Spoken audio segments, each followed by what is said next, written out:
Thank you, Chair. Thanks. Well, good evening, everybody.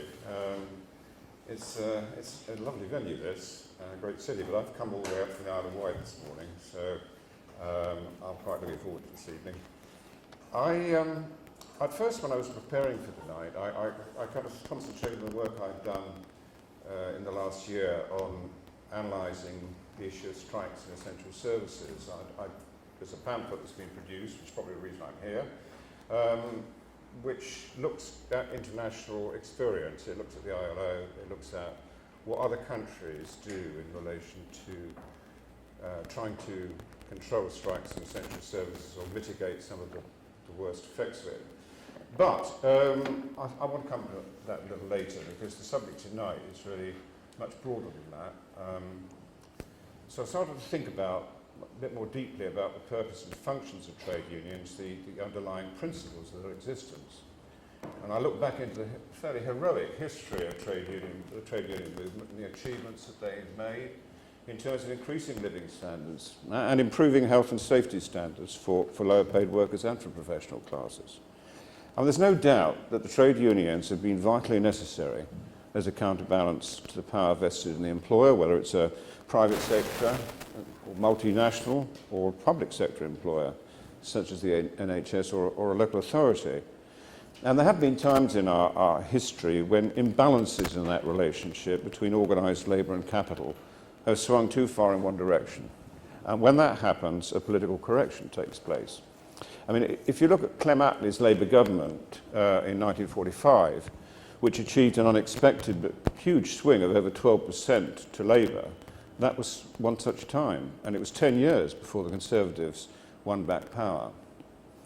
But the militancy, I would say, of the trade unions in the 1970s and their extensive use of strikes in public services, the so-called Winter of Discontent in 1979, heralded in another abrupt change of political direction, with Margaret Thatcher's election win in 1980 with a swing of about 5.2%. Now, are we at that point again? And what's the role of the trade unions? Certainly, the new left-wing Labour Party is playing on the general discontentment of the population with many aspects of globalisation and the way in which capitalism has seemingly lost its relevance and fairness, indeed lost its ability to improve people's living standards. And the radical proposals disposed, particularly by John McDonnell, to bring back state ownership, introduce workers' cooperatives and repeal the Trade Union Act and other employment legislation which prevents, for example, secondary picketing, must seem like the dream that many in the left-wing unions have longed for decades. But the current membership of the trade union movement in the UK is now primarily in the public sector, and the existence of widespread national bargaining long since disappeared in the private sector. The figures are pretty stark. In 1979, membership was 13.2 million. In 2015-16, it had fallen to 6.2 million. 2.6 million in the private sector and 3.6 million in the public sector. I mean, this is against a background where it appears there's an increase in the number of jobs regarded as precarious from 5.3 million in 2006 to 7.1 million 10 years later. In theory, this should provide good hunting ground for trade unions to rapidly increase their membership, but something's clearly out of sync. Just looking at those figures too, 13.4% are in the private sector, trade union membership, 52% in the public sector. In 1995, manufacturing industry had 32% trade union membership. 2016, it's 18%. So are the trade unions up to the challenge irrespective of a new left-wing Labour government becoming a reality?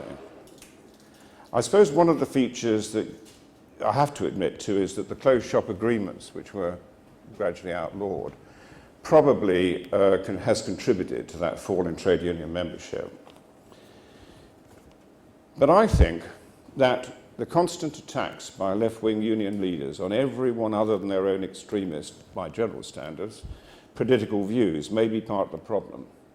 I've studied BAFU, led by Ronnie Draper and Ian Hodgson, and it's a small union. It's been losing members over the last few years. It has about 20,000 members. And it's fought some very high-profile campaigns, including the McDonald's workers that you'll recall, National Gallery. It's promoted the minimum £10 per hour wage for fast food workers. And it's one of John McDonnell's favourite unions. But the language used to attack the employers who employ the many workers who are not yet members of DAFU doesn't aid membership recruitment. Here's an extract from a speech by Ian on the occasion of the BAFU annual conference in 2015. My apologies because of my inability entirely to provide an authentic Ian Hodgson delivery. But anyway, it's time to take action, and it's time to take ownership back into the hands of our people, and the trade union movement deserves leadership, and that's what we call on the TUC to do. Call a general strike. We're not having workfare. No workfare, bring it on, we're going on strike. 0 hours contract, stuff it, we're not having that either. Now, don't get me wrong. I've got considerable admiration for the way that the BAFU unions run. If you read the full transcripts of the discussion at conference, at least it's full of passion and it's transparent. You know, everything's recorded. It's run very well at the conference, and it's more democratic, frankly, than many other political processes. But is that the right language? I don't think it's the right message for today's workers. Trade unions are struggling to find relevance, and when times are reasonably good, workers feel they don't need unions to secure increases in wages and benefits. And when times are bad, people feel that unions can't protect them from layoffs, wage and benefit reductions, and tougher working conditions. Remember when the global recession hit in 2008, many people voted to reduce hours or days of work just to keep their employment contract intact. Strikes were not seen to be the solution. I think if anybody's perceived to be a protector of employment, it's probably seen to be the government rather than the trade union, however unfair this perception might be. And I think workers are often out of sync with union politics. Many workers are deeply conservative with a small c. They don't support the causes frequently promoted by trade union leaders and activists. I'm nearly finished, Chair. I've probably got over my 10 minutes, I apologise, but I'll finish with some comments about the difficulties surrounding strikes in essential services. The policy pamphlet produced by the CPS deals in some detail with international experience, and there are some clear indications that if trade unions recognise the need to protect the poorest and the most vulnerable in society, it might help them to be listened to and supported by the general population at large. I won't go into the detailed analysis here because we're debating wider issues. And I do commend the content of the report because it's interesting even if you don't agree with the recommendations. But one issue stands out clearly. Many countries allow strikes in essential services, but they insist on minimum service being provided in an attempt to at least mitigate the damage to ordinary people's lives.